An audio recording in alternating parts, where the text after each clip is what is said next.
আসসালামু আলাইকুম প্রিয় দর্শক, অন্য মঞ্চের আলাপচাইতে আপনাদের সকলকে আমন্ত্রণ জানাচ্ছি। আজকের থাম্বনেলে দেখেই বুঝতে পেরেছেন আলোচনার বিষয় তারেক রহমান কি ঘাতকের নিশানায়?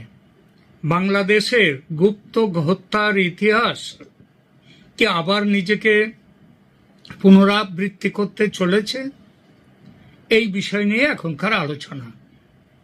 বাংলাদেশের রাজনীতিতে একটি কথা বারবার শোনা যায়, এই দেশে ক্ষমতার সবচেয়ে বিপজ্জনক জায়গা হচ্ছে ক্ষমতার শীর্ষে থাকা। কারণ এই দেশের ইতিহাসে এমন একাধিক অধ্যায় রয়েছে যেখানে রাষ্ট্রপতি কিংবা রাষ্ট্রপ্রধানকে হত্যা করেছে বাইরের শত্রু নয়, বরং রাষ্ট্রযন্ত্রেরই একাংশ। শেখ মুজিবুর রহমান, জিয়াউর রহমান দুজনের হত্যাকাণ্ডেই বিদ্রোহী সেনা কর্মকর্তাদের সম্পৃক্ততার প্রমাণ ইতিহাসে প্রতিষ্ঠিত। আজ আবার নতুন করে একটি প্রশ্ন উঠছে, বাংলাদেশের বর্তমান প্রধানমন্ত্রী তারেক রহমান কি সেই একই ধরনের বিপদের মুখে? সম্প্রতি এক প্রাক্তন সেনা কর্মকর্তা, যিনি অতীতে জিয়াউর রহমানের খুবই ঘনিষ্ঠ ছিলেন বলে পরিচিত, তিনি দাবি করেছেন যে তিনি একসময় জিয়াউর রহমানকে ঢাকার বাইরে রাত্রি যাপন না করার পরামর্শ দিয়েছিলেন। জিয়া সেই পরামর্শ শোনেননি, পরে চট্টগ্রাম সার্কিট হাউসে তিনি নিহত হন। এখন নাকি একই সতর্ক বার্তা তিনি তারেক রহমানকেও দিয়েছেন, আর এখান থেকেই শুরু হয়েছে জল্পনা। এটা কি শুধুই একজন প্রবীণ সেনা কর্মকর্তার ব্যক্তিগত আশঙ্কা, নাকি এর পেছনে রয়েছে এমন কিছু তথ্য যা এখনো সাধারণ মানুষের সামনে আসেনি, পর্দার আড়ালে আছে, কিন্তু পর্দার আড়াল থেকে যে কোনো দিন তার প্রকাশ ঘটে যাবে সামনে? বাংলাদেশের ইতিহাসের দিকে তাকালে দেখা যায় ক্ষমতার পরিবর্তনের সঙ্গে সেনাবাহিনীর সম্পর্ক বহুবার আলোচনায় এসেছে। 1975 সালের 15ই আগস্ট জাতির জনক শেখ মুজিবুর রহমান নিহত। একের পর এক পাল্টা অভ্যুত্থান এরপরে ঘটেছে। 1981 সালে নিহত হয়েছেন রাষ্ট্রপতি জিয়াউর রহমান। 1975 সালের এর মধ্যে আবার 1975 সালের 3রা নভেম্বর মধ্যরাতে ঢাকা কেন্দ্রীয় কারাগারে বন্দী অবস্থায় বাংলাদেশের মুক্তিযুদ্ধের 4 শীর্ষ নেতাকে নির্মমভাবে হত্যা করার এক কলঙ্কজনক ঘটনাটি ঘটে, যার নাম বাংলাদেশের ইতিহাসে জেল হত্যাকাণ্ড নামে কুখ্যাত। বঙ্গবন্ধু শেখ মুজিবুর রহমানকে সপরিবারে হত্যার মাত্র 2.5 মাসের মাথায় তৎকালীন স্বঘোষিত রাষ্ট্রপতির নির্দেশে বিপথগামী কিছু সেনা সদস্য এই নারকীয় হত্যাকাণ্ড চালায়। এই হত্যাকাণ্ডে নিহত হয়েছিলেন 4 জাতীয় নেতা যারা ক্ষমতার শীর্ষে ছিলেন। সৈয়দ নজরুল ইসলাম, মুজিবনগর সরকারের উপরাষ্ট্রপতি, এবং সৈয়দ নজরুল ইসলাম তিনি হচ্ছেন মুজিবনগর সরকারের উপরাষ্ট্রপতি এবং মুক্তিযুদ্ধের সময় অস্থায়ী রাষ্ট্রপতি তিনি ছিলেন। তাজউদ্দিন আহমেদ মুজিবনগর সরকারের প্রধানমন্ত্রী, ক্যাপ্টেন এম মনসুর আলী মুজিবনগর সরকারের অর্থমন্ত্রী ছিলেন এবং পরবর্তীতে বাংলাদেশের প্রধানমন্ত্রী। এইচ.এম. কামরুজ্জামান তিনি মুজিবনগর সরকারের স্বরাষ্ট্র, ত্রাণ ও পুনর্বাসন মন্ত্রী ছিলেন। এই 4 হত্যাকাণ্ডের মূল উদ্দেশ্য ছিল সদ্য স্বাধীন বাংলাদেশকে নেতৃত্বহীন করা ও মুক্তিযুদ্ধের চেতনা থেকে বিচ্যুত করা। কারা করেছিল পাকিস্তানপন্থী যারা মুক্তিযুদ্ধের বিরোধী ছিল, সেই শক্তিরা। ঐতিহাসিক এই দিনটিকে বাংলাদেশে প্রতি বছর জেল হত্যা দিবস হিসেবে পালন করা হতো, কিন্তু 24 জুলাই অভ্যুত্থানের পর সেদিনটি ভুলিয়ে দেয়া হয়েছে বাংলাদেশের মানুষকে। ইতিহাসের এই ঘটনাগুলি বাংলাদেশের রাষ্ট্র ব্যবস্থাকে দীর্ঘদিন প্রভাবিত করেছে। এই কারণেই যখন কোনো প্রাক্তন সামরিক কর্মকর্তা সম্ভাব্য নিরাপত্তা ঝুঁকির কথা বলেন, তখন স্বাভাবিকভাবেই মানুষের আগ্রহ তৈরি হয়। কিন্তু এখানে একটি গুরুত্বপূর্ণ প্রশ্ন আছে, কোন সংবাদ মাধ্যম, আন্তর্জাতিক সংবাদ মাধ্যম কে কি বলছে না বলছে এখানে কিচ্ছু যায় আসে না। কারণ আগেই বলেছি, ঘটনা থাকে প্রথমে পর্দার আড়ালে। কার্পেটের নিচে থাকে, একসময় কার্পেট থেকে বেরিয়ে আসে, পর্দার আড়াল ছেলে বেরিয়ে আসে। তার মানে এই নয় যে পর্দার আড়ালে আছে বলে কোনো কিছু হচ্ছে না, তা নয়, তা হচ্ছে। এই এত আশঙ্কা কেন? এর একটা কারণ বাংলাদেশের রাজনৈতিক ইতিহাস। যে দেশে অতীতে ক্ষমতার কেন্দ্রকে লক্ষ্য করে সহিংসতা ঘটেছে বারবার, সেখানে নিরাপত্তা নিয়ে অতিরিক্ত সতর্কতা অস্বাভাবিক নয়। এই যে 24 জুলাই অভ্যুত্থানে যে শেখ হাসিনাকে ওখান থেকে চলে আসতে হলো, তিনি চলে না এলেও মৃত্যু তার ক্ষেত্রেও অবধারিত ছিল। তবে একটি এখানে গুরুত্বপূর্ণ আরেকটি বিষয় আছে। বাংলাদেশের জন্ম যে দেশ কেটে, কিংবা বলা যায় যে দেশের পেট থেকে জন্ম বাংলাদেশের, সেই পাকিস্তানের ইতিহাসেও গুপ্ত হত্যার ধারাবাহিক ঘটনা আছে। গুপ্ত হত্যা বহু হয়েছে, হত্যা চেষ্টা ব্যর্থও হয়েছে, এমন ঘটনাও আছে। সুতরাং দেখুন, পাকিস্তানের ইতিহাসের দিকে এক পলক তাকান। বাংলাদেশের ইতিহাস যদি আমাদের সতর্ক করে, তাহলে পাকিস্তানের ইতিহাসও কম নাটকীয় নয়। দুই দেশের জন্ম একই রাষ্ট্র থেকে, দুই দেশের জন্ম, মানে ভারত কেটে হয়েছে, কিন্তু ভারতে এই ধরনের ব্যাপার কিছুই নেই। কারণ সেনাবাহিনীর ভূমিকা ভারতে সেনাবাহিনীর জায়গাতেই রাখা হয়েছে। সামরিক এবং বেসামরিক ক্ষমতা কোনটা কার ক্ষমতা, সেটা সেইখানে নির্দিষ্ট করা। পাকিস্তানের ইতিহাসে আমরা দেখি ক্ষমতার শীর্ষে থাকাটা কখনোই নিরাপদ ছিল না। 1951 সালে পাকিস্তানের প্রথম প্রধানমন্ত্রী লিয়াকত আলী খান জনসভায় আততায়ীর গুলিতে নিহত হন। আজও কে হত্যাকারী, কার ষড়যন্ত্র, কিচ্ছু বাইরে আসেনি। এরপর 1979 সাল সাবেক প্রধানমন্ত্রী জুলফিকার আলী ভুট্টোকে সামরিক শাসক জিয়াউল হক মৃত্যুদণ্ডে দণ্ড দিলেন। আন্তর্জাতিক মহলের একাংশ মনে করে এই বিচার ছিল রাজনৈতিক উদ্দেশ্য প্রণোদিত, ঠিক যেভাবে শেখ হাসিনার বিচার রাজনৈতিক উদ্দেশ্য প্রণোদিত। তার কি হলো? জুলফিকার আলী ভুট্টোকে ফাঁসিতে ঝরানো হলো। 1988 সালে পাকিস্তানের সামরিক শাসক ও সেনাপ্রধান জেনারেল জিয়াউল হক, যিনি ভুট্টোকে ফাঁসিতে ছড়িয়েছিলেন, তার বিমান আকাশেই বিধ্বস্ত হয়, তিনি নিহত হন। এটা ছিল স্পষ্ট নাশকতা, কোনো দুর্ঘটনার গল্প নেই। মার্কিন রাষ্ট্রদূত আর্নল্ড রাফেল, তিনিও সেই বিমানে ছিলেন এবং তিনিও নিহত হন। এরপর 2007 সালে সাবেক প্রধানমন্ত্রী বেনজির ভুট্টো নির্বাচনী প্রচারের সময় রাওয়ালপিন্ডিতে আততায়ীর হামলায় নিহত হন। পাকিস্তানের ইতিহাসে সমানে চলেছে এইসব। 2003 সালে, এখানেই শেষ নয়, 2003 সালে তৎকালীন রাষ্ট্রপতি ও সেনাপ্রধান পারভেজ মুশারফ, তার উপর কয়েকদিনের ব্যবধানে দুটি বড় হত্যা চেষ্টা হয়। শেখ হাসিনার হত্যা করারও বহুবার চেষ্টা করা হয়েছে। একবারের চেষ্টায় তো সমানে তিনি সেই ব্যাপারে দণ্ডও পেয়েছেন স্বয়ং আমাদের বর্তমান প্রধানমন্ত্রী তারেক রহমান। সেবার শেখ হাসিনাও অল্পের জন্য প্রাণে বেঁচে যান। অর্থাৎ পাকিস্তানের মতো বাংলাদেশের ইতিহাস একই সঙ্গে দেখা যায় যে এখানে একটা গুপ্ত হত্যার, গুপ্ত ঘাতকের একটা ইতিহাস আছে। তার কিন্তু কেন এই হত্যাকাণ্ড হচ্ছে, এত গুপ্ত হত্যা কেন? তারেক রহমানের সরকার একদিকে আওয়ামী লীগের সঙ্গে তীব্র রাজনৈতিক সংঘাত রয়েছে, অন্যদিকে ভারত বাংলাদেশ সম্পর্ক এখন সব থেকে সংবেদনশীল জায়গায় পৌঁছেছে নানা ইস্যু নিয়ে। এই অবস্থায় নানা ধরনের গুজব, জল্পনা এবং রাজনৈতিক বক্তব্য সামনে উঠে আসছে।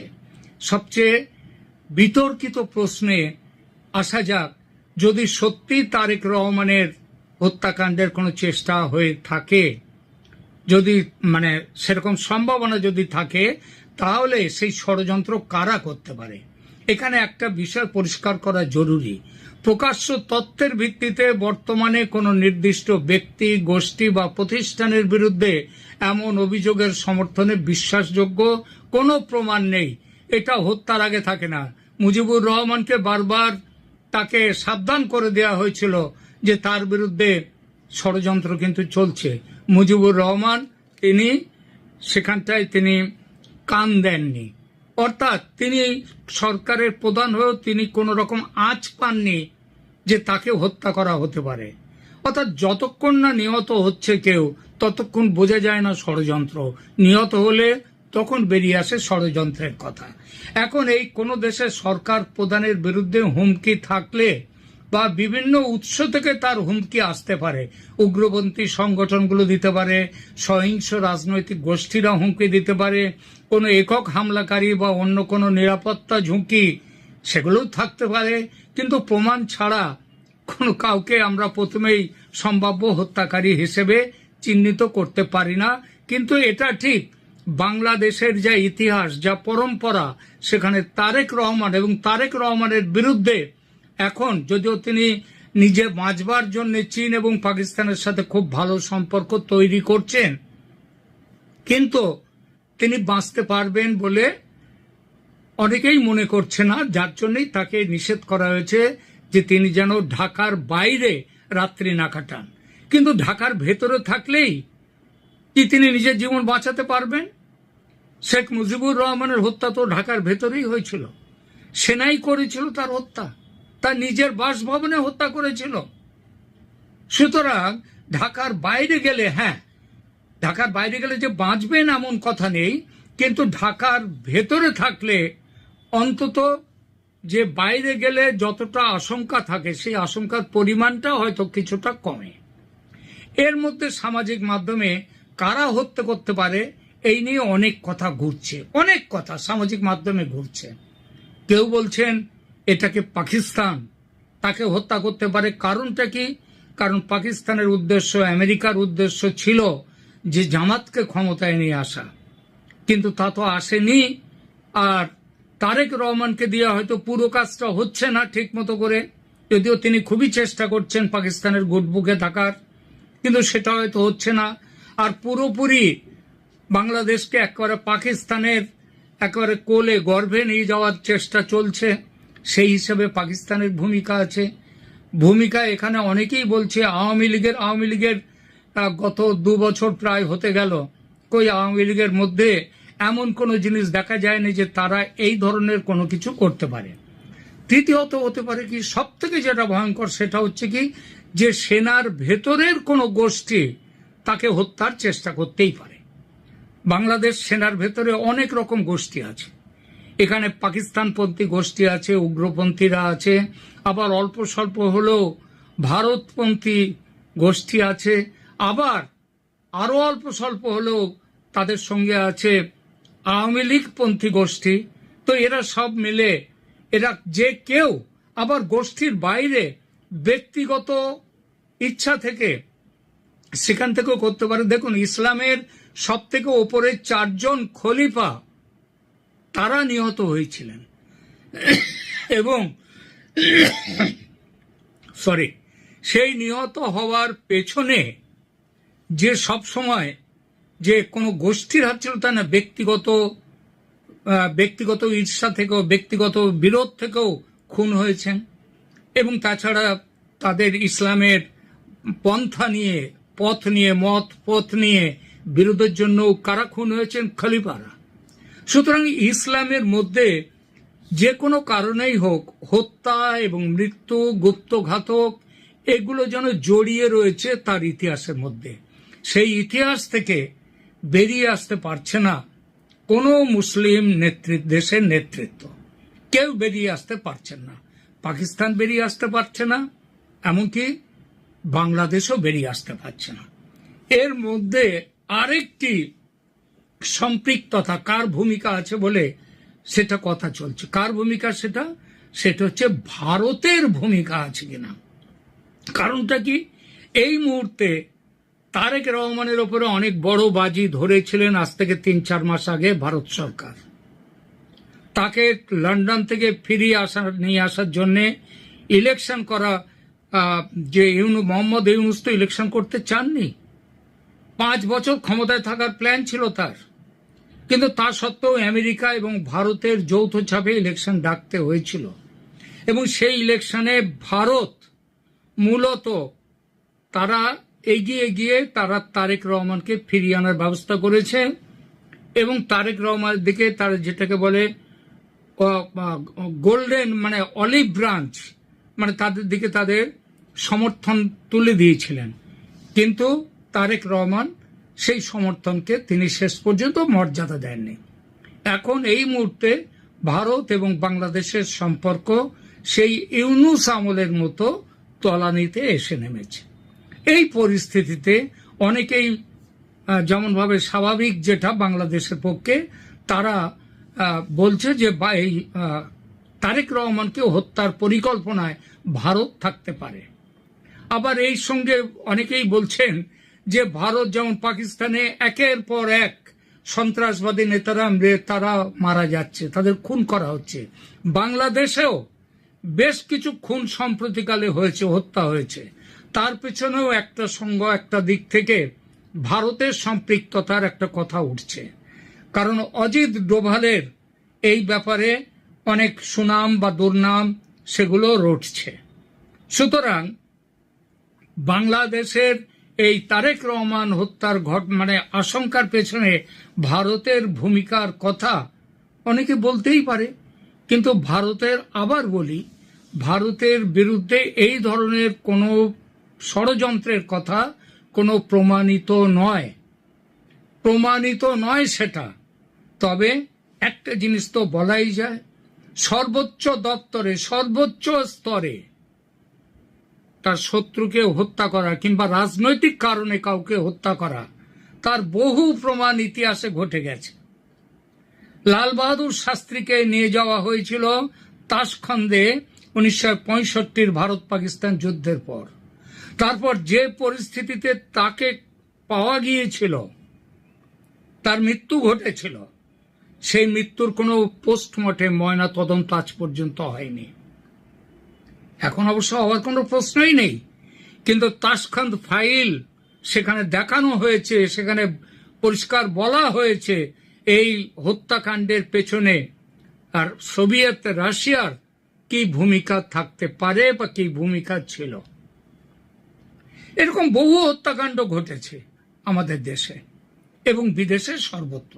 সুতরাং রাজনৈতিক কারণে তারেক রহমানকে কোনো বিদেশি শক্তি যে হত্যা করতে পারে না এমন ঘটনা নয়। যদিও বাংলাদেশের ইতিহাসে শেখ মুজিবুর রহমানকে যারা হত্যা করেছিল তাদের কি আপনারা মনে করেন তারা সব দেশের ভেতর থেকে তারা তাদের নিজেদের ইচ্ছায় করতে গিয়েছিল হত্যা? একদমই নয়। তারা একটা আন্তর্জাতিক ষড়যন্ত্র, পাকিস্তানের ষড়যন্ত্র, তার ঘুঁটি হিসেবে, হত্যাকারী হিসেবে তারা গিয়েছিল। একই অবস্থা জেল হত্যাকাণ্ড তো ঘটেছিল। সুতরাং তারেক রহমানের হত্যার ঝুঁকি, কিন্তু যে আশঙ্কার কথা বলা হয়েছে সেটা মিথ্যা নাও হতে পারে। কারণ বাংলাদেশ, পাকিস্তান তাদের ইতিহাস এর পক্ষেই সমর্থন দেয়। দেখা যাক ভবিষ্যতে কি আছে বাংলাদেশের কপালে, কি আছে তারেক রহমানের কপালে। তবে একটা জিনিস কিন্তু মনে রাখতে হবে, শেখ হাসিনা বলেছেন ডিসেম্বরের মধ্যেই, আমি আবার বলছি ডিসেম্বর নয়, তিনি অক্টোবর নভেম্বরের মধ্যেই তিনি দেশে ফিরবেন। এ ব্যাপারে আমেরিকা এবং ভারতের মধ্যে একটা সমঝোতা হয়ে গেছে। এই সমঝোতার প্রেক্ষিতে আবার কোন রাজনৈতিক ডামাডোল যদি বাংলাদেশে করবার ইচ্ছা কারোর থাকে, সেটাকে একেবারে উড়িয়ে দেওয়া যায় না। এখনকার মতো এখানেই রাখছি, ভালো থাকবেন।